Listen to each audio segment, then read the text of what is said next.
Hello friends, मेरा नाम है शिवम और हम लोग रिलेशन और फंक्शन के लेक्चर नंबर 4 में एंटर कर चुके हैं। 3 लेक्चर हमने रिलेशन और फंक्शन पे समाप्त कर दिया क्लास 12th का, और ये चौथा लेक्चर है। इसमें हम लोग कंपोजिशन ऑफ फंक्शन और इनवर्स ऑफ ए फंक्शन पढ़ेंगे। कंपोजिशन मतलब 2 फंक्शन को घुसा के एक फंक्शन बना देना, और इनवर्स उसी फंक्शन को उल्टा करके थोड़ी उसकी स्टडी कर लेना। आ जाओ करते हैं स्टडी। एकदम पहले कंपोजिशन ऑफ फंक्शन पढ़ेंगे, फिर इस भाई साहब को पढ़ेंगे। ये कौन सी चिड़िया का नाम है? इस चिड़िया को हम इनवर्स ऑफ फंक्शन बोलते हैं, और इसको हम थोड़ी इसकी हड्डी उड्डी के बारे में स्टडी करेंगे, कैसे इसको पढ़ते हैं। तो सबसे पहले कंपोजिशन की बात करते हैं। कंपोजिशन ऑफ फंक्शन में 2 फंक्शन की बात करेंगे। तो कंपोजिशन मतलब एक से ज़्यादा, ठीक, तो उनको मिला के कंपोजिशन बनता है। तो एक फंक्शन f डिफाइंड करते हैं, एक फंक्शन g डिफाइंड करते हैं। f क्या है? ये हमारा a से b जाएगा, और ये जो फंक्शन है b से c जाएगा। देखो भैया, एक बात इसमें नोटिस कर लो या फिर ध्यान रख लो, कुछ भी कर लो। इसका जो ये कोडोमेन है ना, ये देखो डोमेन होता है और ये कोडोमेन होता है। सिंपल सी बात मैंने फंक्शन के इंट्रोडक्शन में बताई थी आपको क्लास 11th में, उसमें आप वहाँ पे भी पढ़ सकते हो। सब क्लास 11th का एकदम बेसिक, मैं यहाँ पे भी उसको डिस्कस करूँगा। तो ये डोमेन है, ये कोडोमेन है। तो ये डोमेन है, इस फंक्शन का ये डोमेन है, और इस फंक्शन का ये कोडोमेन है, ठीक। अब देखो, कंपोजिशन पहली बात तो जान लो होगा कब, ठीक। कंपोजिशन तब होगा जब फंक्शन पहले फंक्शन का जो कोडोमेन है वो दूसरे फंक्शन के डोमेन के बराबर या उसका सबसेट हो, ठीक। सबसेट हो या फिर उसके बराबर हो, तब जाके ये फंक्शन जो होगा कंपोजिट बनेगा। ये इतनी सिंपल सी बात पहले पता चल गई। पहले बात तो कंपोजिशन होगा कब, हमें ये पता चल गया।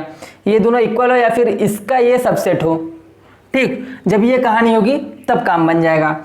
अब देखो क्या करते हैं, नेक्स्ट हम ले लेते हैं फंक्शन। यहाँ पे ये सेट A है, ये सेट B है। अब हमारा एक सेट तो और भी है ना, C। अब ये 3 सेट हमारा हो गया पूरा, A B C 3 सेट हो गया।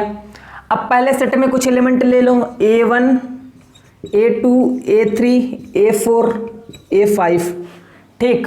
दूसरे में B1 B2 B3 B4 and B5, ठीक। कुछ भी ले लो यार, अपना एलिमेंट है, अपने लेंगे, ठीक।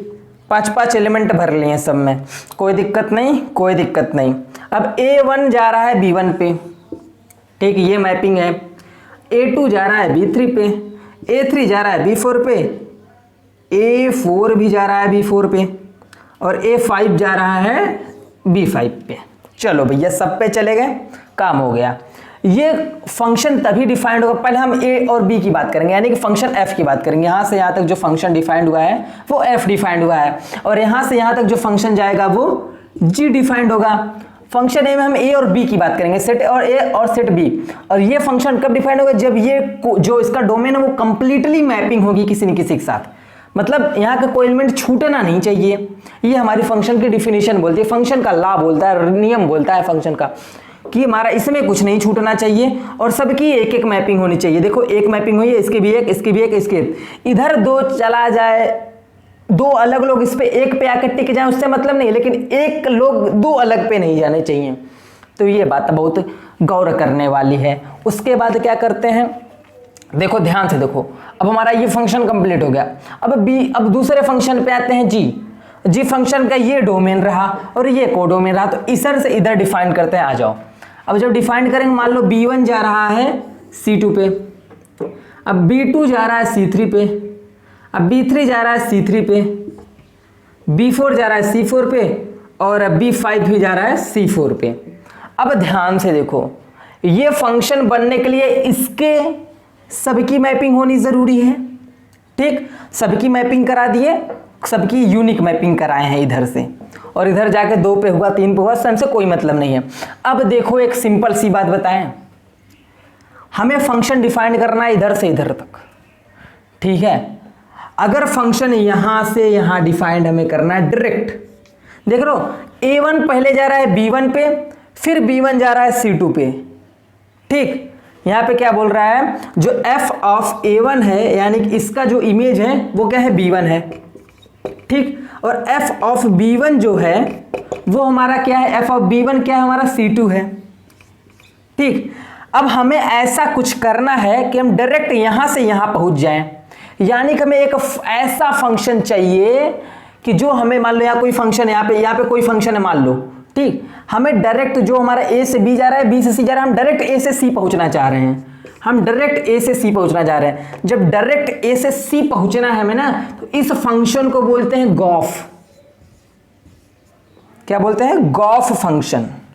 अगर f से डायरेक्ट g यहां पे पहुंचना, a से डायरेक्ट c पहुंचना है, अगर फंक्शन ये f है, ये g है, तो यहां से यहां तक का जो फंक्शन डायरेक्ट यहां से यहां तक डिफाइंड होगा वो गॉफ होगा।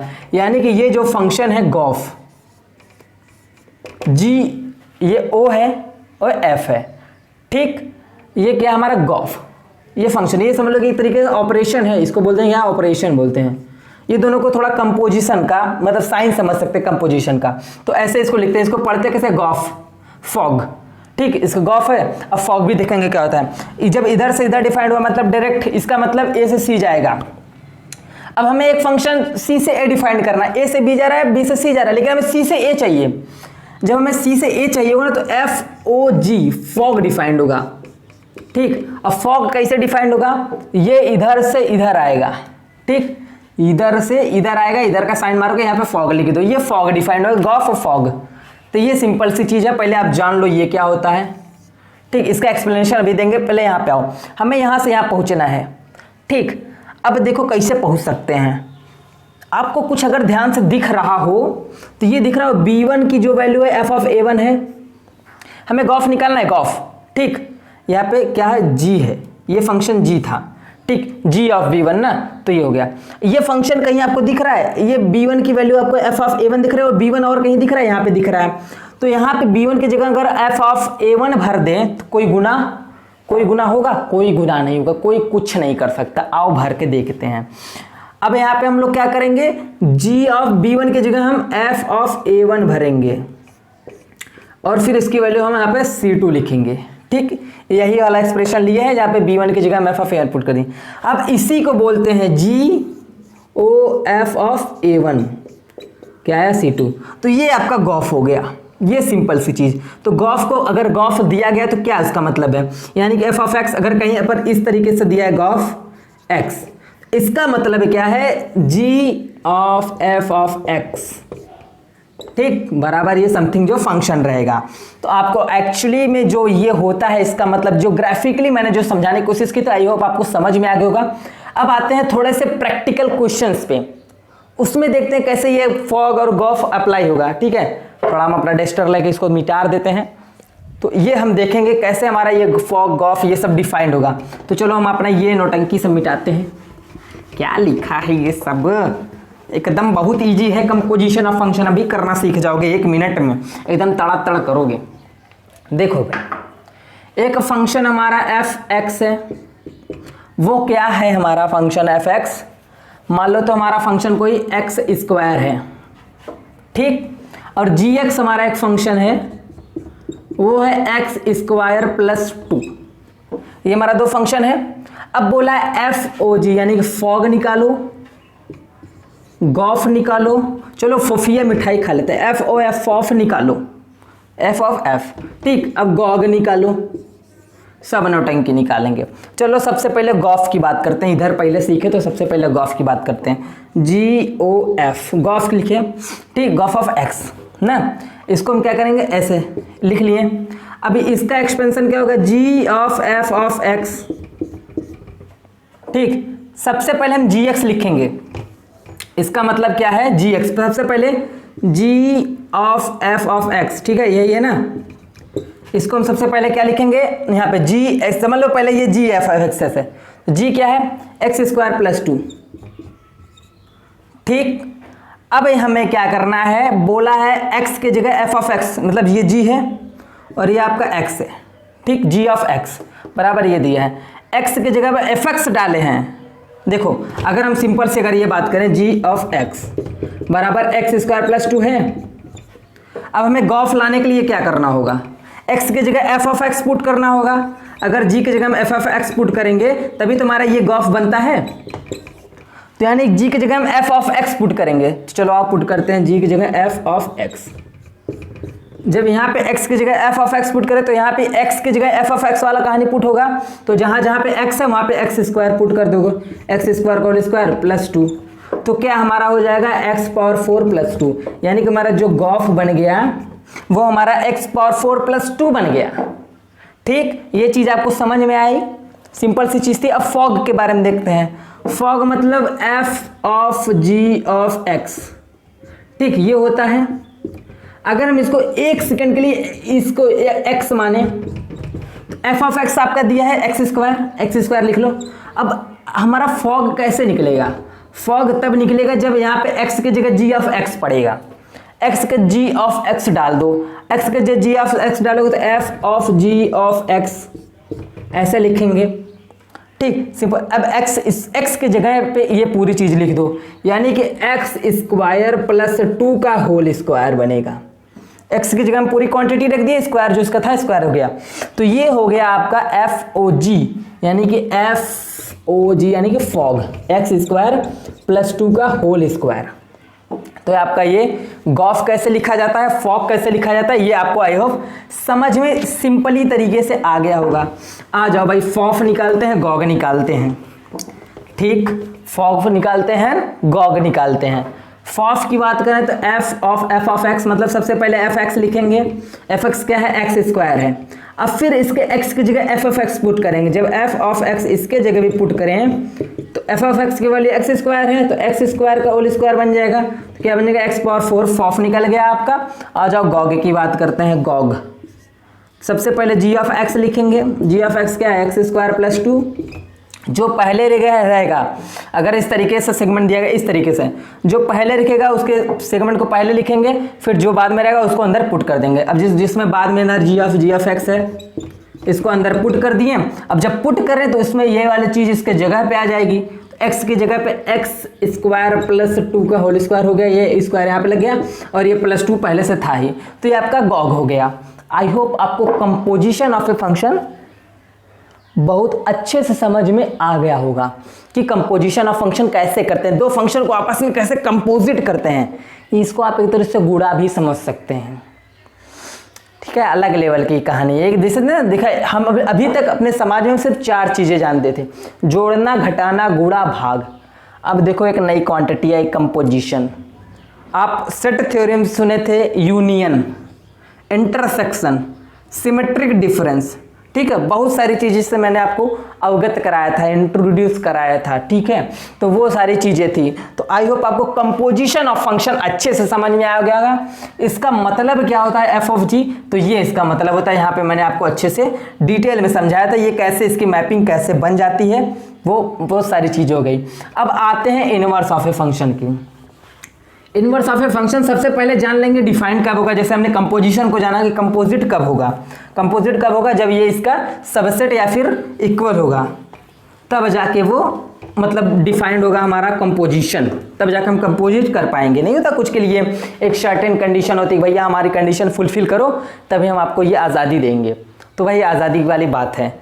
अब हम आते हैं inverse of function. Inverse of function देखो, लास्ट लेक्चर में मैंने आपको एक छोटे सा एक फंक्शन था जो टाइप ऑफ फंक्शन मैं आपको बता रहा था, तो वो मैंने बताया था कि आपको मैं बताऊंगा। तो मैंने आपको वहां पे 1 एंड ऑन फंक्शन के बारे में बताया था। 1 ऑन फंक्शन के बारे में बताया था। यहाँ पे मैं फिर इस बारे में डिस्कस करूंगा। 1 फंक्शन क्या होता है। अब यहाँ पे हम लोग ज्योमेट्रिकली नहीं देखेंगे, क्योंकि ज्योमेट्रिकली लास्ट लेक्चर में मैंने ज्योमेट्रिकली आपको दिखाया था, लेकिन इसमें मैं आपको मैथमेटिकली एक्सप्रेशन के द्वारा आपको दिखाऊंगा। होना क्या चाहिए? F of X equal to F of Y, तो यहाँ पे एक्स इक्वल टू वाई होना चाहिए। अभी इसका मतलब क्या हुआ, आओ दिखाते हैं। मान लो एक कोई फंक्शन दिया है F of X equal to 2x + 5। हमें चेक करना है ये 1 है कि नहीं। तो हम कैसे चेक करेंगे? एफ ऑफ एक्स हमें मिल गया है, एफ ऑफ वाई मिलेगा। एफ ऑफ वाई हम निकाल लेते हैं, क्या होगा? एक्स की जगह वाई पुट अगर 2y + 5। अब बोला है F X equal to F Y पहले करो। ठीक, एफ एक्स इक्वल टू अगर एफ वाई करते हैं, अगर एक्स इक्वल टू वाई आ जा रहा है तो हमारा फंक्शन 1 होगा। चलो एफ एक्स निकल गया, एफ वाई निकलता है, अब दोनों को बराबर करते हैं, यानी कि 2x + 5 = 2y + 5 करते हैं।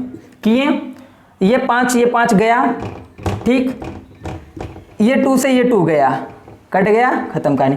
यानी कि हमारा x इक्वल टू वाई आ गया। अगर x इक्वल टू वाई आ जाए तो ये फंक्शन आपका क्या हो जाएगा, 1 फंक्शन। ठीक, अब बात करते हैं आंटू फंक्शन की। आंटू फंक्शन की क्या स्टोरी है, ये तो 1 हो गया। यहां पे लिखते हैं आंटू फंक्शन क्या होता है। आंटू फंक्शन देखो सिंपल सी, ज्यादा कुछ बड़ी बात नहीं, बोला है fx इक्वल टू वाई होना चाहिए। इसका क्या मतलब है यार, इसका सिंपल से ये मतलब है कि अगर यहाँ पे कुछ हम, जैसे ये हमारा फंक्शन है, अगर यहाँ पे हम कुछ पुट कर रहे हैं, ठीक है, मान लो x की जगह हम कुछ भी पुट कर रहे हैं, तो हमारा एटलीस्ट एक y तो मिलना चाहिए। यानी कि जो मैंने डिफिनीशन आपको ग्राफिकली बताई थी, बताया यह था कि यहाँ पे जो भी इसके कोडोमेन में जो भी उसका एक प्री इमेज इधर एग्जिस्ट करना चाहिए। प्री इमेज, इमेज क्या होता है, प्री इमेज क्या होता है, मैंने आपको अच्छे से बताया है। इधर से उधर जो मैपिंग होती है तो ये इसका प्री इमेज होता है, और इधर वाला जो होता है इसका प्री इमेज होता है। तो एटलीस्ट एक प्री इमेज होना चाहिए इसका, ठीक, और एक ही प्री इमेज मिलता है किसी भी इधर इसका मैपिंग हो रहेगी। तो इमेज भले एक के कई बन सकते हैं, ठीक है, इमेज एक ही बनेगा लेकिन प्री इमेज कई ठो मिल सकते हैं किसी भी एलिमेंट का एक। जैसे मान लो यहाँ पे ए बी है और यहाँ पे सी है, तो देख रहे हो सी का तो 2 प्री इमेज मिल गया, लेकिन ए का जो इमेज है वो एक ही है। तो इस तरीके से भी हो सकता है।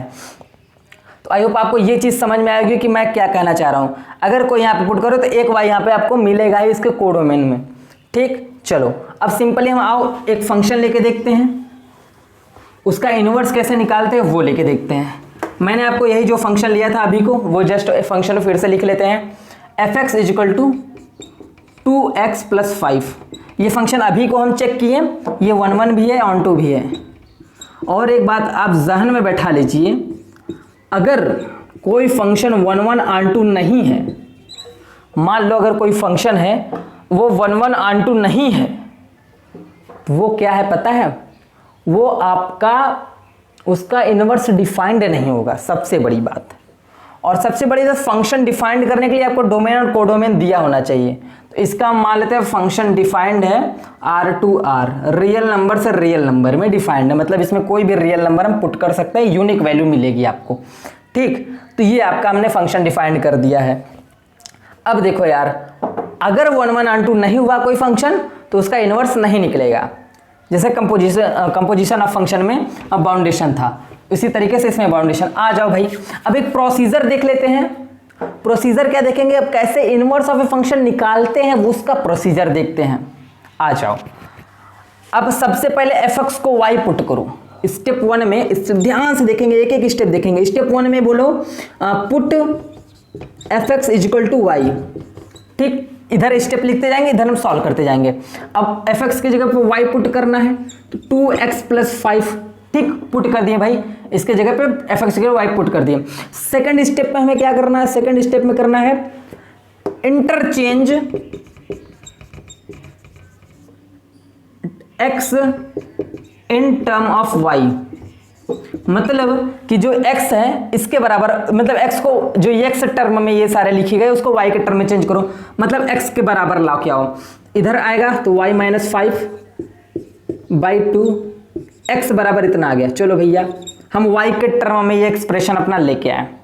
अब बोला है कि पुट, स्टेप 3 में एक एक स्टेप देखेंगे, सब स्टेप, हर क्वेश्चन में यही स्टेप काम आएगा।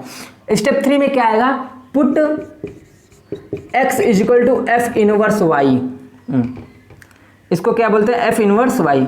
एफ अगर ये फंक्शन f है, इसके इनवर्स को एफ इनवर्स ऐसे लिखेंगे। ठीक, ये f के पावर -1 नहीं, इसको f इनवर्स ऐसे लिखा जाता है। इनवर्स को हिंदी में प्रतिलोम बोलते हैं। तो आ जाओ भाई, बोला है कि हमारा next x F inverse y put करना है, तो आ जाओ एफ इनवर्स y पुट करते हैं।